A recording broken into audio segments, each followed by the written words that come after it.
रावण ने जब दिव्य पुष्पक विमान को हवा से भी वेगवान जाते देखा तो किसके उकसाने पर उसने उसे पाने का उपाय किया और लंका सहित उसने उसे अपने कब्जे में कर लिया।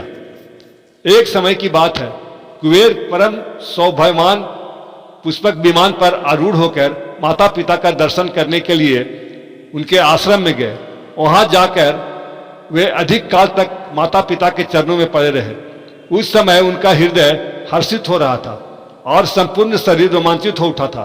वे बोले, माता और पिताजी, आज का दिन मेरे लिए बहुत ही सुंदर तथा महान सौभाग्य जनक फल को प्रकट करने वाला है, क्योंकि इस समय मुझे आपके इन युगल चरणों का दर्शन मिला है जो अत्यंत पुण्य प्राप्त करने वाला है। इस समय स्तुति युक्त पदों से माता पिता का स्तवन करके कुबेर पुनः अपने भवन को लौट गए। रावण बड़ा बुद्धिमान था।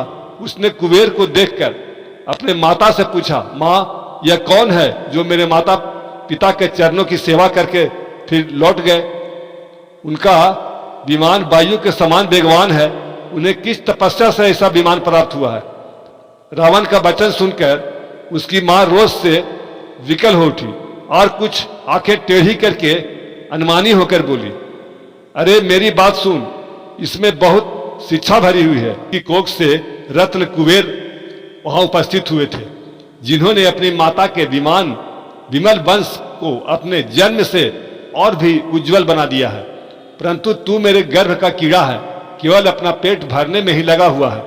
कुबेर ने तपस्या से भगवान शंकर को संतुष्ट करके लंका का निवास, मन के समान वेग वाली विमान तथा राज्य और संपत्तियां प्राप्त की है।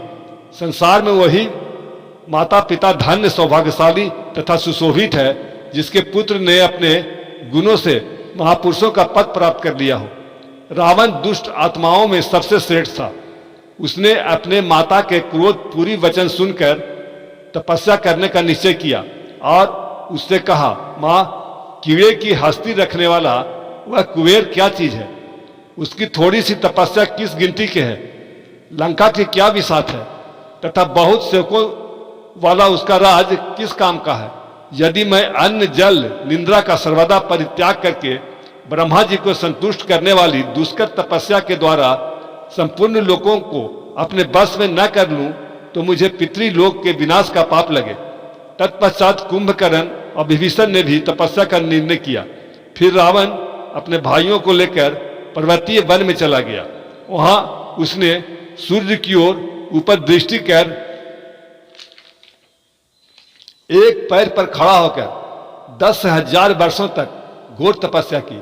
कुंभकर्ण ने बड़ा कठोर तप किया। विभीषण तो धर्मात्मा थे, अतः उन्होंने उत्तम तपस्या का अनुष्ठान किया।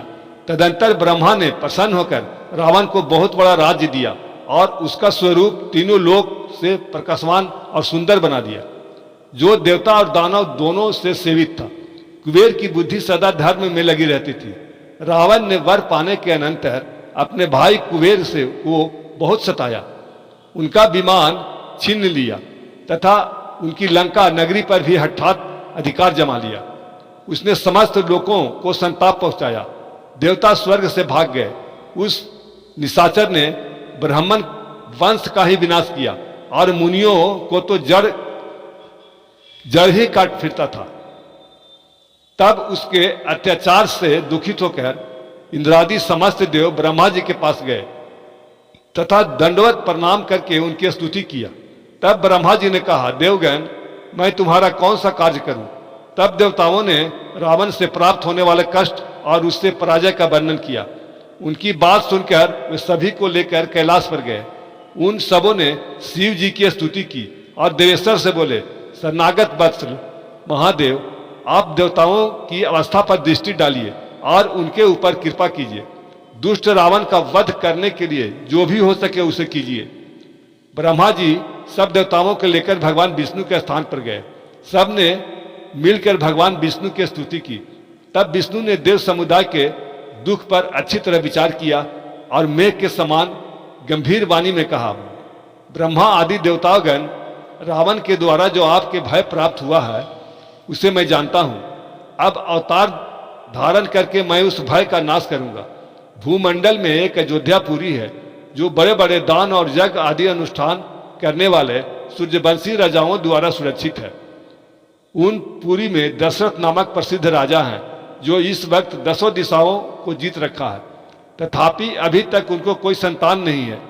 महान प्रतापी राजा दशरथ पुत्र प्राप्ति की इच्छा से ऋषि से भृंग मुनि को प्रार्थना पूर्वक बुलवावेंगे और विधि पूर्वक पुत्रेष्टि यज्ञ का अनुष्ठान करेंगे। उनकी 3 रानियों के गर्भ से 4 स्वरूपों में प्रकट होकर मैं आप लोगों के भय का नाश करूंगा। उस समय मैं रावण का बल, वाहन और जड़ मूल सहित संहार कर दूंगा। आप लोग भी अपने अपने अंश से भालू और बानर के रूप में प्रकट होकर पृथ्वी पर सर्वत्र विचरते रहिए। भगवान विष्णु से इतना सुनकर सभी का भय दूर हो गया और वे अपने स्थान को लौट आए।